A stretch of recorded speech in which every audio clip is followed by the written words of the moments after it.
చెక్కలాటలో చిమ చిమ్మ చెమ్మలో చెమచక్కలాటలో జనక జనక కలసి కలసి జజ్జన కై మోగిని చిరుకు చిరుకు వానల్ల కోలాటమే లెలే కోలాటమే చిటుకు చిటుకు బతుకుల్లో ఆరాటమే ఆశల పోరాటమే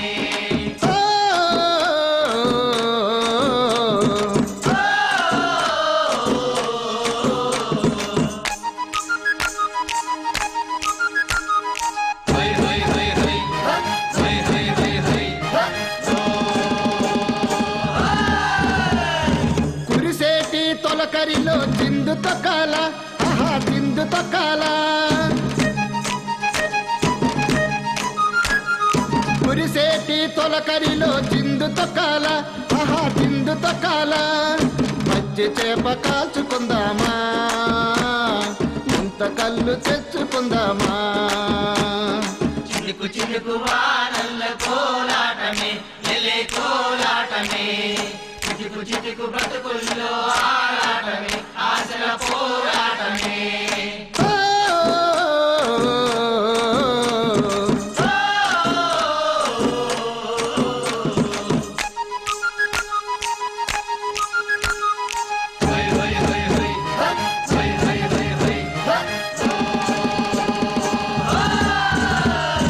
గుడుగుడుకు దుమ్ముల్లో ఆడుకుందామా చెడుగుడు ఆడుకుందామా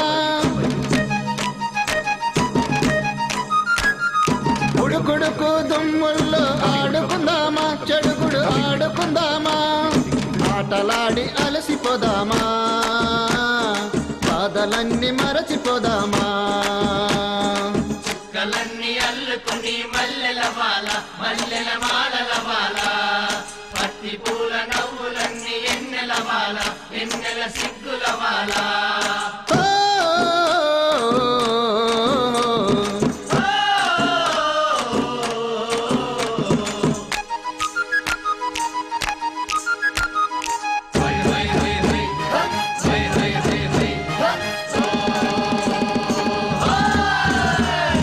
అంటరాని బతుకులన్నీ అంటుకోవాలా దంట కావాలా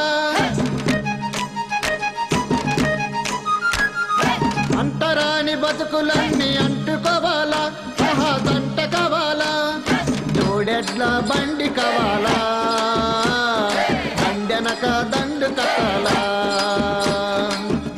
రంగు చీర గట్టి నాట్యమాడాలా హిందీ నాట్యమాడాలా బాలింతై నేల తల్లి పాట పాడాలా లాలి పాట పాడాలా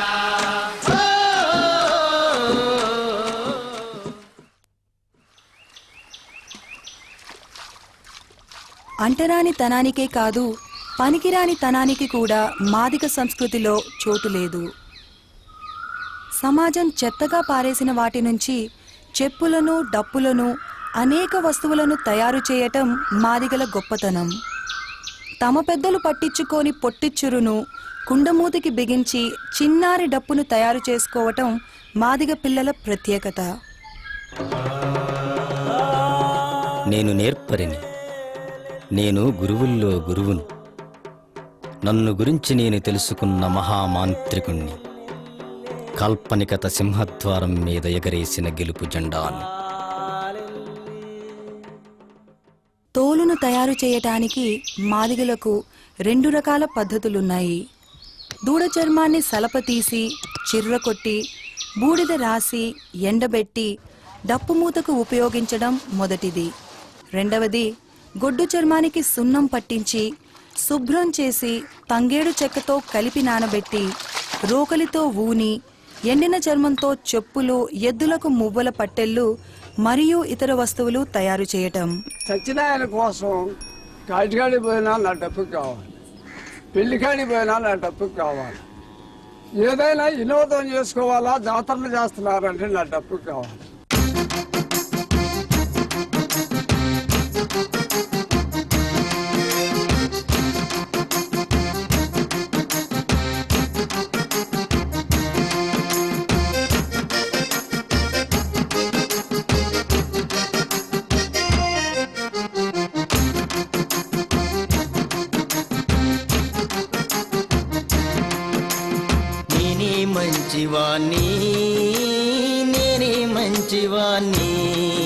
ఓ అమ్మలారా కల్లారా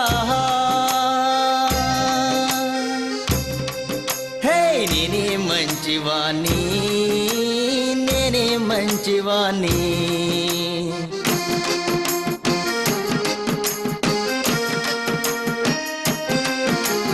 కాయలున్న చెట్టునమ్మా నేను కాలమంత మనిషినమ్మా, కాలమంత మనిషినమ్మా. పంచభూతాలన్నీ నా పంచనుండేవి, ఉన్నదంతా పంచిపెట్టి ఊరి బయట ఉన్నవాణ్ణి. నేనే మంచివాణ్ణి, నేనే మంచివాణ్ణి. నేను మానవత్వానికి విధేయుణ్ణి, నేను ఎడతెరిపి లేని చలనాన్ని, నిన్ను రమ్మని పిలిచే యద సంగీతాన్ని, నేను నా ఊహల ఆదర్శలోకాన్ని. డప్పు మనుషులను కలుపుతుంది, మనసులను కదుపుతుంది. జీవితంలో అన్ని ప్రధాన ఘట్టాల్లో మాదిగ డప్పు వినిపిస్తుంది, ప్రముఖంగా కనిపిస్తుంది.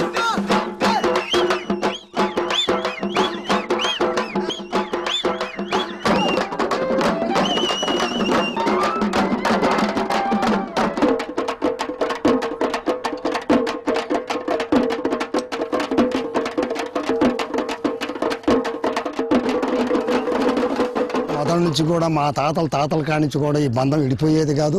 ఏ పంచాయతీ ఉన్నా అతనికి వాళ్ళకి మాకు ఎప్పుడు తోడే ఉంటుంది. దేనికైనా కూడా ఆ డబ్బుకి లేని ఏ పని కూడా జరగడానికి లేదు. ఏది పోయినా ఆ డబ్బుకి ముందర పోతుంది. ఈ పంచాయతీలకి దేనికైనా కూడా కొని పోల్చినా ముత్యాలను బాణాలు పోల్చినా కూడా డబ్బుకులే కావాలి.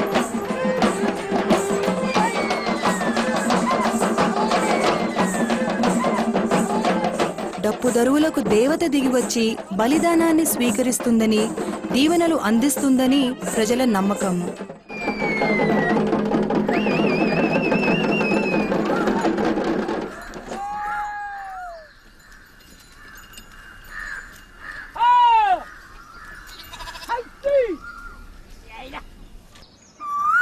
లేచిపోతామయ్యా మేము, లేచిపోతాము, లేచిపోతామయ్యా మేము, లేచిపోతాము.